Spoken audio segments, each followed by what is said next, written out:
Nagdeklara na ng state of calamity ang sangguniang panlalawigan ng Pampanga ngayong Miyerkules. 2 linggo na halos walang tigil na ulan. Dumaan ang bagyong Luis, bagyong Maymay at Habagat. At sa Pinakcandaba, Pampanga, mistulang dagat ang mga dating bukirin. Malalim ang baha, malakas ang ulan, at ang Candaba-Baliwag Road tuluyan ding naapektuhan. Doon, ala na talaga, lubog na talaga doon. Not passable pa din. Ayan, naglilinis na sila ng motor. Sa mga nakaraan nating video, nakita natin kung gaano kalala ang naging epekto ng baha rito. Pero ngayon humupa na ang ulan, may pagbabago na kaya? Passable na ba ang Candaba-Baliwag Road sa Pinak? O hanggang ngayon, baha at hirap pa rin ang bumabati sa mga motorista?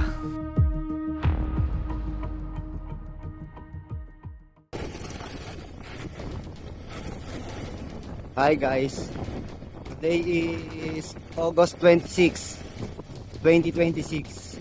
Ngayon, babalikan natin yung Pinakcandaba, Pampanga. Tingnan natin yung update ngayon kasi 'di ba wala nang bagyo. So, ang huling upload natin doon ay noong August 9. Huling kalagayan na update natin doon. So, i-check natin ngayon kung meron bang pagbabago o ano na ba yung nagbago doon sa daan. Maiksing road update lang tayo ngayon. Andito nga pala tayo ngayon sa Sitio Dos Pai, pare. Going tayo ng Barangay Paligi.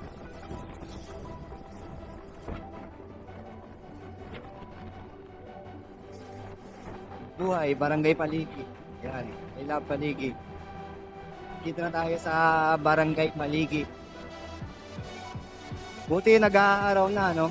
Ilang araw na rin yung patuloy na araw, pakunti-kunting ulan na lang. Mukhang malapit na tayong makapag-rides ng malayo-layo kasi pag nagtuloy-tuloy na yung araw na yan, sigurado makakalayo na tayo niyan. Ang hirap kasi lumayo pagka umuulan tsaka nagpapabaha. Hindi natin alam sa mga dadaanan natin kung wala rin ba tayong dadaan ng mga baha doon o landslide. Halimbawa kung aakit man tayo ng bagyo, so, delikado pa ngayon doon eh. Tayo muna natin ilang isang linggo, mga ganyan. 1 linggo, 2 linggo na nag-aaraw.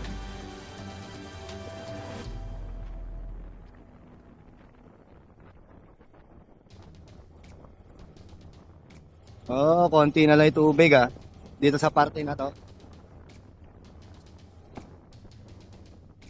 So, sinamantala na ng mga kababayan natin na nagbubukid, ano. Ayan, nagro-roto na sila. Nakalibre sila ng patubig.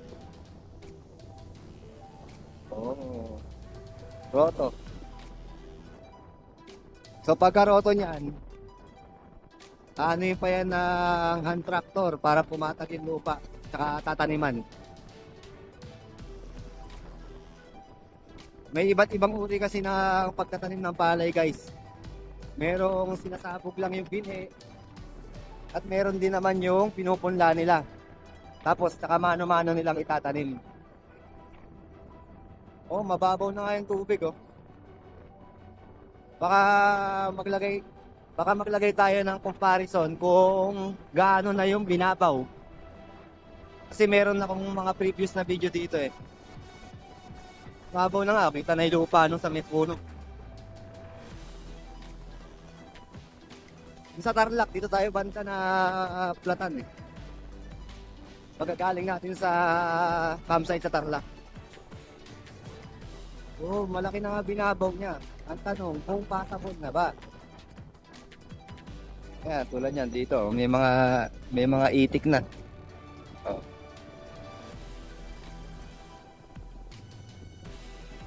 Nung huling tambay ko dito, parang dagat yan. As in, wala talaga makikitang damo. Alon niya. May alon talaga siya, parang dagat.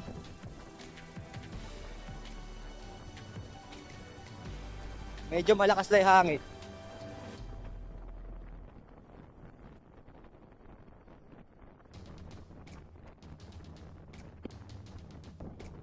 malaki na nga yung binabaw niya. Ang hindi lang natin alam kung may harang pa dyan. Dito sa dadaanan. Daming itik guys. Oh.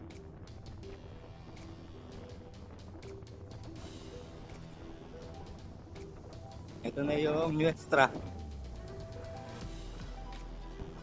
Ito yung daan papuntang Dulong Ilog.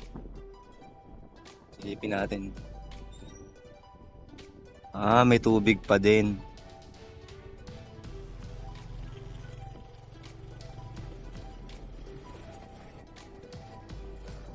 Malaki na yung binabaw niya guys.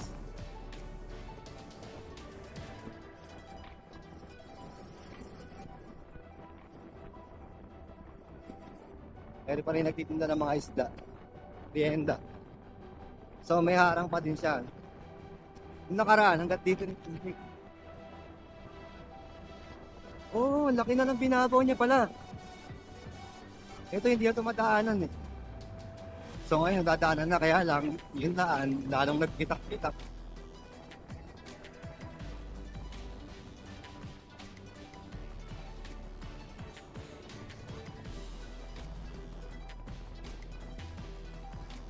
At pala nagdala tayo ng camping chair eh. Kaya yung daan, butas-butak ay kalalim. Aray ko! Ang lalim. Ano to, binutas eh.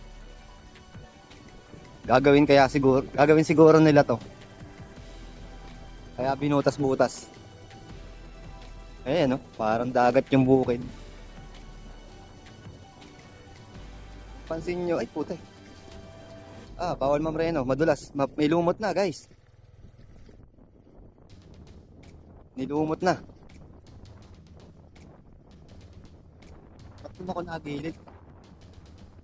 Nilumot.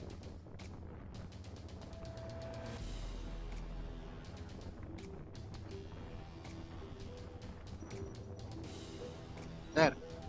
Saan po sila natin? Dito lang, titignan ko lang saan yung tubig. Nagbablog lang ako. Sa ano po kayo sir? Sa munisipyo? Philippine Coast Guard? Oo. May lumot na rin yung kalsada ngayon, no?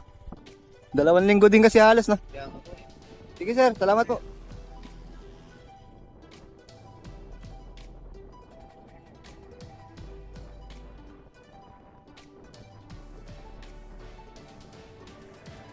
Yun, dito sa party na to, may tubig pa, no?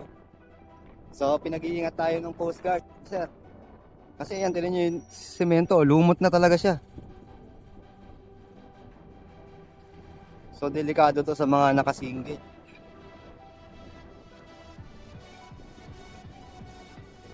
Ewan ko kung kita sa camera.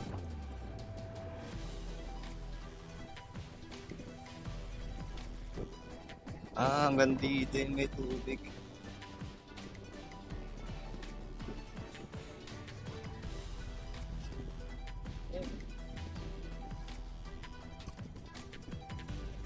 Sir, di pa nakakagawin ng tulay niyan? Kasi bumalik yung mga sungyan. Oo. Hindi pa kaya, pero yung pick up daw, dumiretso, hindi pa bumabalik. Oo. Ikaw, pero kang... Hindi, ayoko din. Malumot po eh. Nag-ano lang ako, nagbablog lang ako, nag-update lang ng daan.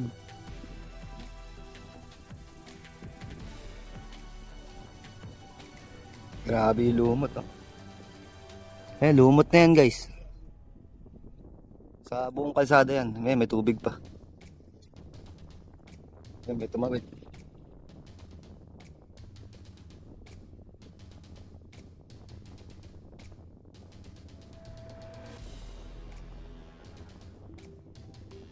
Makikita natin ngayon na unti-unti nang bumababa ang tubig sa ilang bahagi ng Candaba-Baliwag Road sa Pinak. Pero sa kabila nito, hindi pa rin passable ang kalsada. Habang nagpapatuloy tayo, makikita na may mga bahagi pa ring malalim ang tubig. At dahil matagal nang nakababad ang kalsada, nagsisimula na ring maglumot at maging madulas ang ilang bahagi nito. Kaya sa mga motorista, huwag munang piliting dumaan kung hindi naman kinakailangan. Hindi natin agad makikita kung gaano kalalim ang tubig at maaaring may mga lubak o sirang bahagi ng kalsada na natatakpan pa ng baha. Sa lugar, makikita rin natin ang BFP at Philippine Coast Guard na patuloy na nagbabantay at tumutulong sa mga nangangailangan. Unti-unti mang bumababa ang baha, malayo pa sa normal ang sitwasyon. Kaya kung plano nyong dumaan dito, mag-ingat at hintayin muna maging ligtas at passable ang buong kalsada. Patuloy nating babantayan ang sitwasyon dito sa JRG Travel Adventure.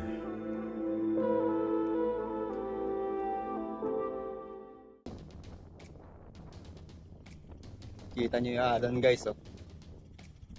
Ang lakas ng hangin ngayon. Yung drone natin nakasagad na nahihirapan pa eh. Sarap tumambay dito, kaya lang may amoy na yung tubig.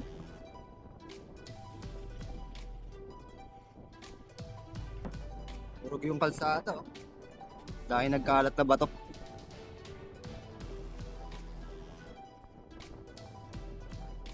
Ngayon dito may nagpapahinga dito. Ulang. Daig. Yun yung mga nagtitinda ng isda. Meron dong ulang nakita ko. Tsaka daing na tilapia. Kunin video natin. Hanggang dito lang tayo. So, pag tuloy-tuloy lang yung araw, mga 2 araw pa siguro, passable na yan, mga kapatid na.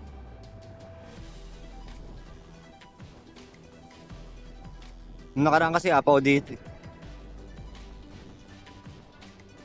Dito yung pwesto ng food park. Yan.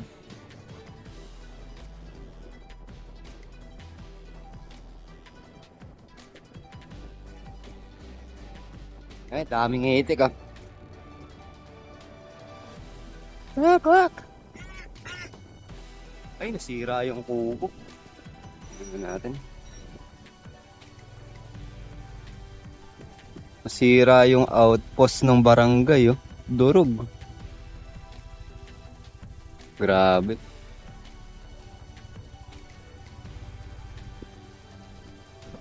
Sa hapon, marami nagja-jogging dito. Tsaka nagpa-bike. Mainit pa kasi. 2:00 pa lang ng hapon ngayon. Ayan, pitak-pitak yung daan.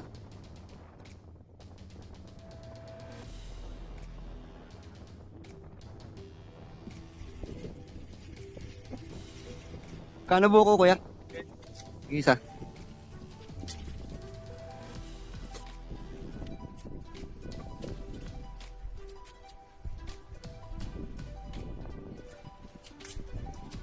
Mabilis din po bumabaw tubig.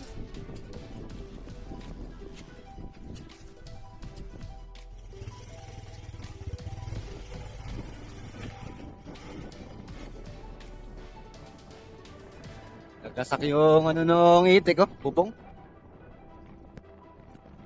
Sira yung kalsada.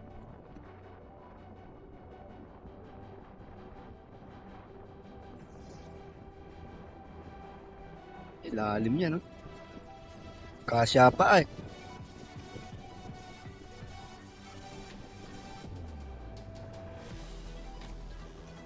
Epekto yan ng tubig. Dahil lumalambot yung mga gilid.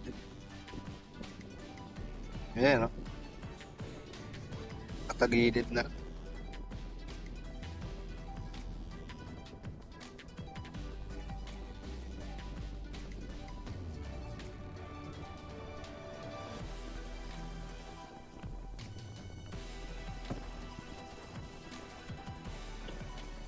Problema, boss?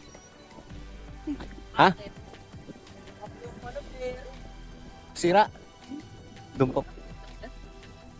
Dini sa may bago mag-barangay hall meron. Kuya, kain na. Wala, di kain. Umipit pa? Ayun no, nalaglag din kayo. Oo nga. Alar na ko. Tingnan ko, may dala akong katala. Naiba pa. Malayo-layo pa yung bossing. Oo. Ganun. Delikado to. Didiretso ka dapat kanina. Malumot to eh. Di na rin ako dumiretso. Yun pag diretso mo rin di nilalagpas lang ng mga bahayan ng konti. Oo. Mayroong shop sa gawing kaliwa. Diba? Sa may kanan naman, meron din dong vulcanizing na baka may pyesa sila. Yan. Sige, ingat ka. Apo. So, dito muna natin tatapusin yung video. Kung nagustuhan niyo yung video natin ngayon, huwag niyo kalimutang mag-like, comment, and subscribe para updated kayo lagi sa mga susunod pa nating video.